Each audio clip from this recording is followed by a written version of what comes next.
Welcome to this एज video. यो भिडियोमा चाहिँ हामीले लङ क्वेसन सर्ट आउट गर्न गइरहेका छौँ।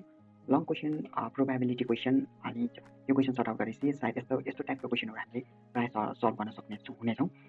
यो लङ क्वेसनमा हामीलाई दुईटा क्वेसन हामीले सल्भ गर्नुपर्छ। 8 मार्क्सको हुन्छ। एउटा चाहिँ नेटवर्किङबाट कम्पलसरी नै हुन्छ। हामी नेटवर्किङबाट हामीले त्यो 8 मार्क्सको क्वेसनलाई सर्ट आउट गर्नुपर्ने हुन्छ भने अर्को चाहिँ हामीलाई अर्को चाहिँ सी प्रोग्रामिङको file structure pointer C programming यतिबाट चाहिँ हामीलाई एउटा क्वेसन सोधिरहेको छ है। अनि मैले लास्ट 7 भिडियोमा चाहिँ स्ट्रक्चरको बारेमा केही धेरै थोरै कुरा चर्चा गरिसकेको छु। यो भिडियोमा चाहिँ हामीले फाइलको हामीले यो क्वेसन सर्ट आउट गर्छौँ र यो क्वेसन सर्ट आउट गर्छौँ है। यो माथिको चाहिँ स्ट्रक्चर युज गरेर चाहिँ 50 स्टाफको डिटेल्स इनपुट गर अनि त्यो स्टाफ जसको salary having more than 25,000 and less than 40 भनेको यो बिचमा जसले स्यालेरी पाउँछ त्यसको मात्रै रेकर्ड डिस्प्ले गर भनेको छ।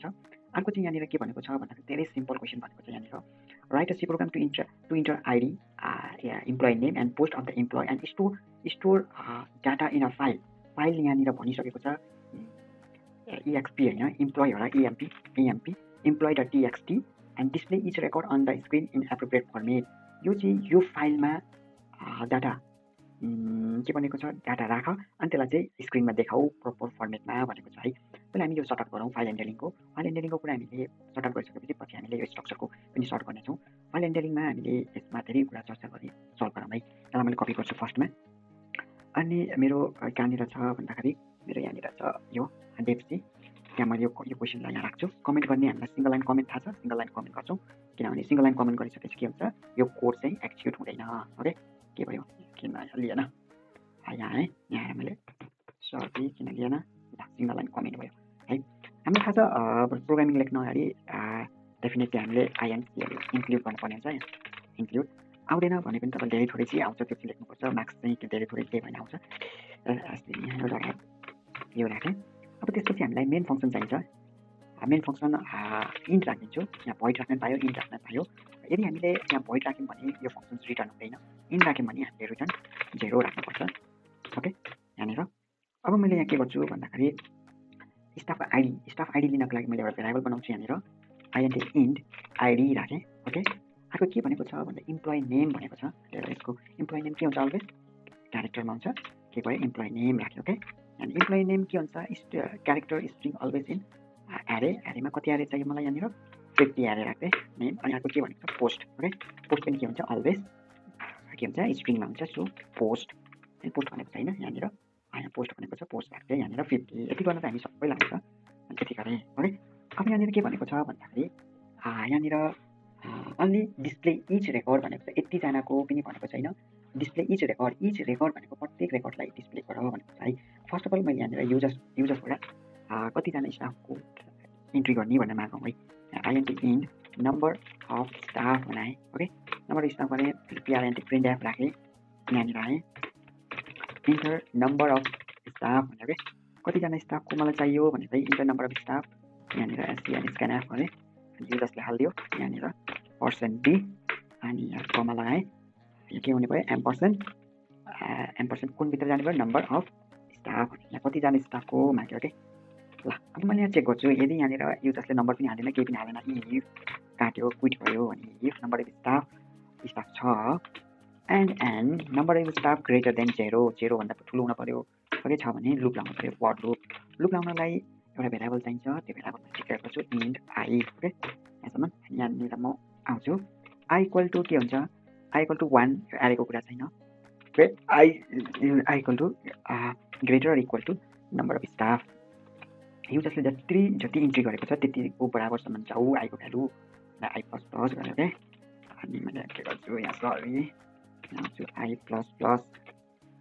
अब यहाँ के गर्छु, प्रिन्ट एफ गरेँ।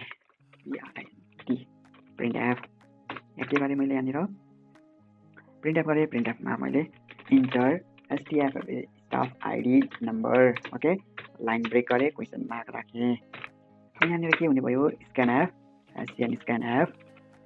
एफमा के राखेँ, यहाँनिर %UID D।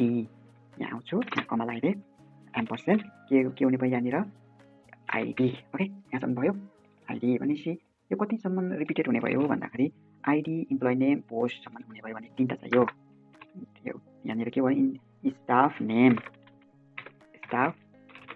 है हटाइदिएँ नेक्स्ट लाइन चाहियो स्टाफको नाम राखेँ स्टाफ नेम के हुने भयो स्ट्रिङमा हुने भयो एज अनि यो एम्परसेन्टमा हुन्छ हुँदैन अनि यहाँ के हुन्छ नेम भयो नेम पनि भयो नेम भएपछि के रह्यो पोस्ट रह्यो यसलाई मैले फेरि कपी गर्छु यसलाई फेरि पेस्ट गरिदिन्छु है अनि यहाँ के हुने भयो पोस्ट POST पोस्ट यो पोस्ट पनि स्ट्रिङमा छ पर्सन एज अनि यहाँ के हुने भयो पोस्ट यति गऱ्यो हामीले के भनेको छ फाइलको नाम के दिएको छ emp.txt सो हामीलाई एउटा फाइल बनाउनु पर्ने भयो यहाँनिर यहाँ है यहाँ के गर्यो फाइलको भेरिएबल बनाउँछु पहिला FILE फाइल डाटा टाइपको मैले के गर्छु एउटा यहाँनिर पोइन्टर राखिदिन्छु FILE फाइल नाम गरेको ओके अब यहाँ के गर्नु पर्यो फाइललाई ओपन गर्नु पर्यो यो फाइलमा लेख्नु अगाडि हामीलाई फाइल ओपन गर्नुपर्ने हुन्छ फाइल ओपन गर्नको लागि file equal to f file open भन्ने यो लाइब्रेरी डिफाइन फङ्सन छ फाइल ह्यान्डलिङको यो हामीले याद गर्नुपर्ने हुन्छ अनि हाम्रो यहाँनिर फाइल कुन छ यहाँनिर फाइल ओपन कुन फाइल ओपन गर्ने भन्ने कुरा यहाँनिर यहाँ फाइल कुन ओपन गर्ने ओके यहाँ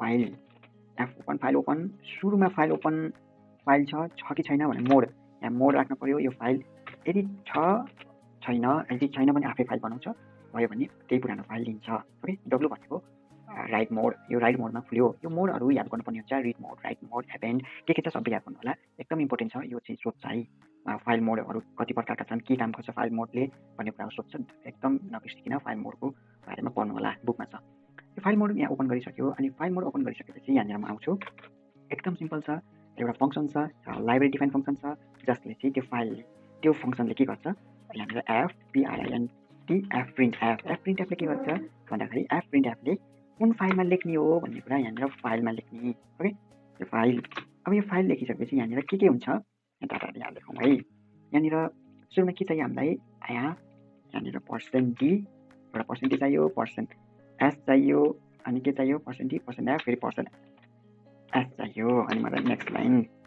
गरेँ यहाँनिर है यहाँनिर आएपछि फेरि मलाई के चाहियो यहाँनिर के चाहियो आइडी चाहियो कमा नेम चाहियो कमा अनि के चाहियो पोस्ट चाहियो यति नै भनेको छैन हाम्रो भेरिएबल सरी यहाँ जे छ त्यो लेख्नुपर्ने हुन्छ नेमको ठाउँमा यहाँ इम्प्लोइ नेम छ अनि पोस्ट छ यहाँ नेम लेखौँ है फेरि मिस्टेक हुन्छ फेरि जे छ त्यो राख्नुपर्ने हुन्छ यति गरेपछि के हो यति फङ्सनले के गर्यो हामीले लेखेका कुराहरू emp.txt भन्ने फाइलमा लगेर लेख्थ्यो यति काम गरेपछि लेख्थ्यो अब के गरौँ भन्दाखेरि यहाँ लेखिसक्यो फाइलहरू पनि भयो यहाँ आएर फाइल त क्लोज गर्नु पर्यो एफ क्लोज फाइल क्लोज कि कुन फाइल ओके त्यो फाइल क्लोज भयो अब के गर्नु पर्यो भन्दाखेरि हामी त लेखेकोलाई डिस्प्ले गर इन प्रपर फर्मेट भनेको चाहिँ डिस्प्ले गर इच रेकर्ड भनेको होइन डिस्प्ले गरौँ अब यहाँ डिस्प्ले गर्नको लागि फेरि के गर्नु पर्यो फाइल ओपन गर्नु पर्यो यहाँनिर के गरौँ फेरि के गर्छु यहाँनिर फाइल ओपन गरौँ इक्वल टु एफ ओपन अघि हामीले के थियो डब्लु राइट मोडमा थियो भने अब रिड मोडमा हामीले फाइल ओपन गर्नु पर्यो यही फाइल emp.txt कुन मोडमा चाहियो हामीलाई यहाँनिर रिड मोडमा चाहियो यो गरिसकेपछि मैले यहाँ कमाल आउँछु अब के गरौँ भन्दा वाइल लुप लगाउँ है किनभने फाइलमा त धेरै टेक्स्टहरू छ त्यसलाई रिड गर्नको लागि मैले के गरेँ लुप लगाइसकेपछि हामीसँग एउटा त्यो रिड गर्न एउटा त्यो फाइललाई रिड गर्नलाई डिस्प्ले ल्याउनको लागि यहाँनिर fscanf भन्ने फङ्सन छ यो fscanfले के गर्छ यो त्यो फाइल भन्नेमा ओके यहाँनिर आएर यो के छ यो जे चाहिँ म यहाँ कपी गर्छु यहाँनिर यहाँ कपी गरेँ ओके यहाँ के गर्छु यहाँ कमा लाउँछु यहाँ कमा लगाइसकेपछि यहाँनिर कहाँ छ यो यहाँ कहाँ छ भन्दाखेरि आइडी कमा नेम होइन मिस्टेक नगरौँ यहाँ आयो कमा पोस्ट ओके अब यो कहिलेसम्म गर्नु पर्यो नट EOF इन्ड अफ फाइलसम्म जानु पर्यो okay not end of file यो भइसकेपछि जस्ट हामीले प्रिन्ट भयो भनेर देखाउनको लागि PRINT प्रिन्ट एफ गरेँ यहाँनिर मैले के गर्छु सरर गर्छु यो के हो इम्प्लोइ इम्प्लोइ डिटेल्स जस्ट देखाउनको लागि मैले गरेँ फर्मेटिङ मात्रै गरेँ हो यो गर्दा हुन्छ नगर्दा हुन्छ राम्रो देखाउनको लागि मैले यति गरेको नेक्स्ट लाइनमा लगेँ अब म यहाँ गर्छु यहाँनिर आएँ यहाँनिर आइसकेपछि के चाहियो हो %d हो staff ID %s staff name percent s staff post गरेँ नेक्स्ट लाइन यति गरेँ यहाँनिर आउँछु अब आइडी यहाँनिर अलिक अप्ठ्यारो यहाँ नेम भएर इम्प्लोइ नेम यहाँ आउँछु यहाँ फेरि कमा गरेँ पोस्ट यति गरौँ यति गरिसकेपछि हाम्रो यो लेख्छ अनि यो ओके भएपछि फाइल क्लोज गरिदिउँ एफसिएलएस फाइल क्लोज कुन फाइल क्लोज फाइललाई क्लोज गरौँ यो फाइललाई द्याट्स इट यति हेरौँ है साह्रो रन गरेर धेरै सिम्पल छ म अलिक सानो गरिदिन्छु F11को मिस्टेक छ के भनेको छ हेरौँ है यहाँनिर staff number 1 2 3 okay sorry enter number of staff कतिवटा इन्ट्री गर्छु मैले दुईवटा मात्रै गर्छु ल दुईवटा गरेँ enter staff ID 100 staff ID 100 स्टाफको नेम के राखेँ पोस्ट PROGRAMNA प्रोग्रामर एउटा number of staff 200 staff ID अनि नेम रोशन CA राखेँ ल है यहाँसम्म भयो यहाँ मिस्टेक भयो यो के मिस्टेक भयो हेरौँ है यहाँ किन भन्दा यहाँनिर डिस्प्ले भएन किन भएन लेट्स चेक गरौँ किन डिस्प्ले भएन हेरौँ है कहाँ मिस्टेक भयो भन्दाखेरि यहाँनिर हेरौँ है यो आइडी के छ आइडी इन्टिजरमा छ भनेपछि के हुने भयो अझै हेरौँ है यो ठिक छ यो पनि ठिक छ यो पनि ठिक छ भनेपछि यहाँ के हुने भयो आइडी इन्टिजरमा छ यहाँनिर यो एम्परसेन्ट राख्यौँ अनि यो पनि ठिक छ फेरि एकचोटि सरस्वती हेरौँ ओके यहाँ पनि हेरौँ ल है मैले सेभ गरेर फेरि रन गराउँछु F11 स्टिल रङ छ क्या 2 गरेँ यहाँ staff ID 100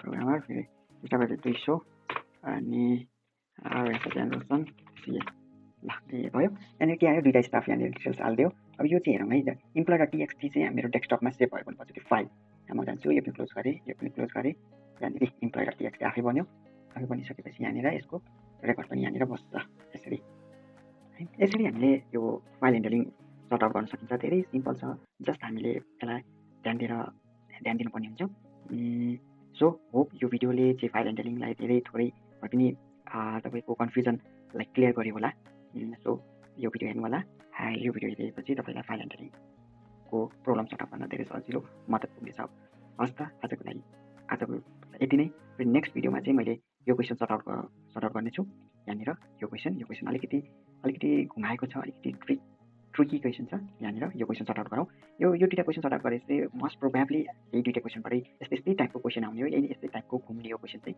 so let's see next video by